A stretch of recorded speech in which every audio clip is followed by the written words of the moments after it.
अल्लाहु अकबर। कुवैत में ईरानी हमले का खुलासा, अमेरिकी सेना को भारी नुकसान।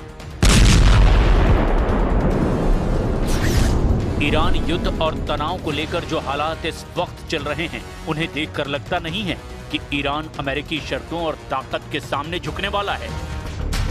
इंटरनेशनल मीडिया में 2 दिन बाद अमेरिकी अड्डों पर ईरानी हमले से जुड़ी एक ऐसी और जबरदस्त खतरनाक खबर सामने आई जिसने पूरी दुनिया को हैरान कर दिया।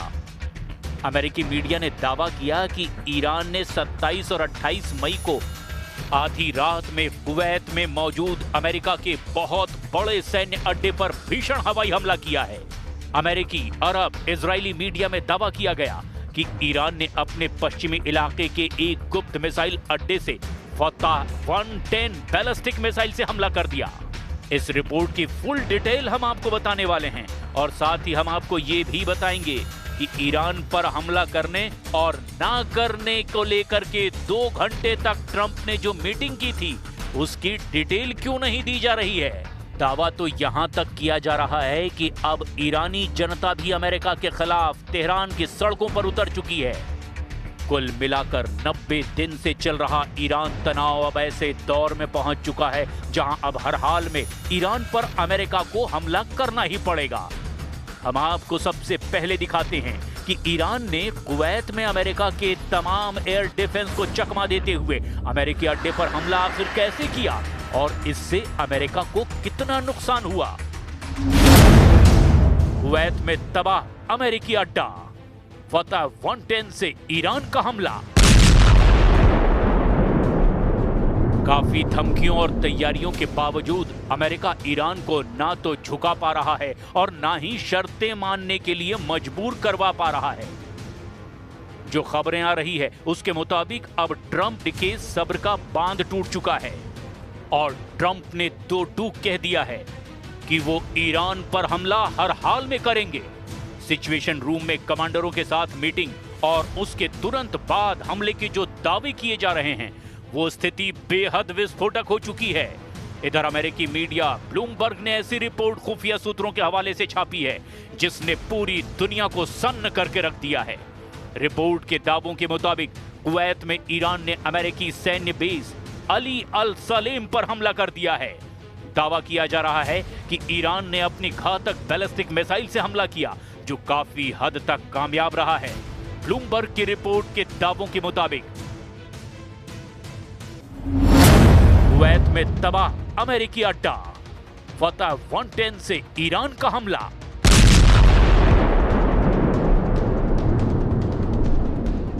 ईरान ने अमेरिकी सैन्य बेस पर ताजा और बड़ा हमला किया है। इस भीषण स्ट्राइक में कई अमेरिकियों के घायल होने की भी खबर है। वहीं अमेरिकी सेना के बेहद आधुनिक और घातक रीपर ड्रोन को भी भारी नुकसान पहुंचा है। दावों के मुताबिक 2 MQ-9 रीपर ड्रोन भी डैमेज हुए हैं। अमेरिकी अधिकारियों ने भी इस हमले की पुष्टि की है। उन्होंने बताया कि पिछले 24 घंटों के भीतर ही ईरान ने कुवैत में मौजूद अली अल सलेम एयरबेस पर बैलिस्टिक मिसाइल से हमला किया है। हालांकि कुवैत के एयर डिफेंस सिस्टम ने ईरान की इस मिसाइल, जिसका नाम फतह 110 है, उसे हवा में रोकने का भी दावा किया, लेकिन मिसाइल का मलबा एयरबेस के अंदर आकर गिरा। मलबा गिरने से अमेरिकी अड्डे को भारी नुकसान पहुंचा है। ब्लूमबर्ग ने अपने खुफिया सूत्रों के हवाले से बताया कि भले ही कुवैत एयर डिफेंस ने ईरान के फतह 110 बैलिस्टिक मिसाइल को हवा में ही इंटरसेप्ट कर लिया था, लेकिन उसका भारी मलबा सीधे अली अल सलेम एयरबेस के तकनीकी क्षेत्र पर जाकर गिरा है और इस मलबे की चपेट में आने से अमेरिका के 2 MQ-9 रिपर ड्रोन गंभीर रूप से क्षतिग्रस्त हो गए हैं, जिसमें से एक पूरी तरह से नष्ट हो गया है। रिपोर्ट के मुताबिक $30 मिलियन यानी करीब 250 करोड़ तक है इसकी कीमत। रिपोर्ट में पुष्टि की गई है कि लगभग 5 अमेरिकी सैनिक घायल भी हुए हैं, जिनका बेस पर ही इलाज किया जा रहा है। ब्लूमबर्ग, एसोसिएटेड प्रेस, डॉन और द स्ट्रेट्स टाइम्स ने भी कुवैत के अली अल सलेम एयरबेस पर हुए इस मिसाइल हमले पर बेहद गंभीर रिपोर्ट छापी है। सीज फायर का घोर उल्लंघन, यूएस सेंट्रल कमांड यानी कि सेंटकॉम ने इस हमले को बेहद गंभीर बताते हुए इसे युद्ध विराम का खुला और घोर उल्लंघन करार दिया है। So Iran knows very, very clearly what our expectations are, and that's on the negotiating team to deliver. They're coming in our direction. The talks have been productive.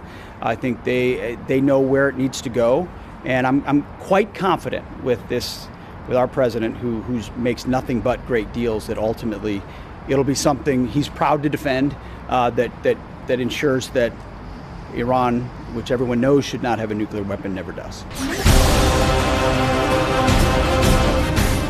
खुफिया रिपोर्ट्स के मुताबिक ये मिसाइल ईरान के पश्चिमी हिस्से में स्थित भूमिगत मिसाइल बेस या लॉन्च पैड से दागी गई थी। ईरान इस क्षेत्र से अपनी कम दूरी की बैलिस्टिक मिसाइलों के जरिए खाड़ी देशों में मौजूद अमेरिकी ठिकानों को निशाना बनाता जा रहा है। ईरान के इस्लामिक रिवोल्यूशनरी गार्ड कॉर्प्स यानी कि IRGC ने दावा किया कि उसके बलों ने उस अमेरिकी एयरबेस को निशाना बनाया, जिससे रात में ईरान के दक्षिणी हिस्से खासकर बंदर अब्बास क्षेत्र में हमले किए गए थे। ईरानी सरकारी मीडिया के मुताबिक ये जवाबी कार्रवाई आक्रामक अमेरिकी हमले के खिलाफ थी।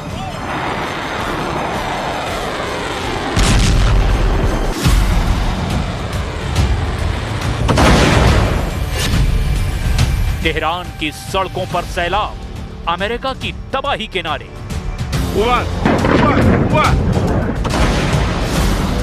ईरान के आंतरिक खुफिया इनपुट से पता चला कि तेहरान की सड़कों पर कट्टरपंथियों ने प्रदर्शन तेज कर दिए हैं। वे ईरानी वार्ताकारों पर दबाव बना रहे हैं कि अमेरिका के साथ बातचीत में कोई परमाणु रियायत न दी जाए। इसके साथ ही तेहरान में ईरान के सर्वोच्च नेता के समर्थन में जमा हुए लोगों ने अमेरिकी राष्ट्रपति डोनाल्ड ट्रंप की ईरान के साथ संघर्ष विराम को और बढ़ाने की योजना पर भी संदेह जताया। ईरानी अब कह रहे हैं कि वॉशिंगटन पर भरोसा नहीं किया जा सकता और वो अपने लक्ष्य हासिल करने में नाकाम रहा है, क्योंकि दोनों पक्षों के बीच अभी भी मतभेद बने हुए हैं। ईरान की राजधानी तेहरान के इंगिलाब चौक पर प्रदर्शनकारियों ने इस समझौते पर संदेह जताया।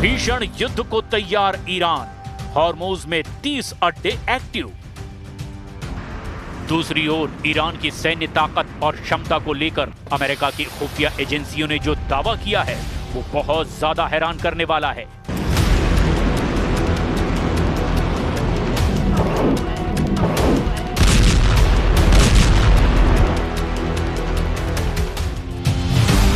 अमेरिकी खुफिया एजेंसियों की एक बेहद गोपनीय रिपोर्ट लीक हुई है, जिसे मई 2026 में द न्यूयॉर्क टाइम्स और कई अंतर्राष्ट्रीय मीडिया आउटलेट्स ने बड़ी हेडलाइंस के साथ छापा है। इस लीक हुई रिपोर्ट में ईरान की मिसाइल ताकत और अड्डों और बंकरों को लेकर जो दावे किए गए उसने ट्रंप को पूरी तरह से चौंका दिया है।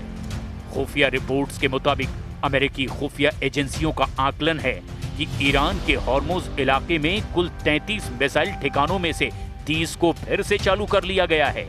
यानी ईरान ने अपनी तटीय मिसाइल साइट्स के लगभग 91% हिस्से पर दोबारा नियंत्रण पा लिया है।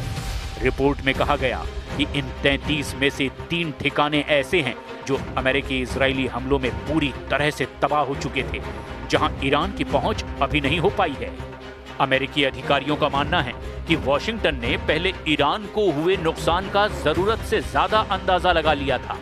ताजा आकलन के मुताबिक ईरान का 70% मिसाइल आर्सेनल यानी कि जखीरा और लगभग 70% मोबाइल लॉन्चर्स यानी गाड़ियों पर फिट लॉन्चर्स अभी भी पूरी तरह से सुरक्षित और एक्टिव है।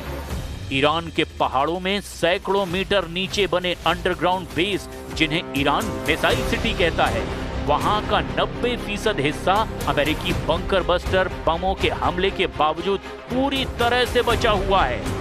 ये ठिकाने अंडरग्राउंड रेल नेटवर्क से जुड़े हैं, जिससे ईरान अपने मिसाइलों को एक जगह से दूसरी जगह बेहद आसानी से शिफ्ट कर रहा है।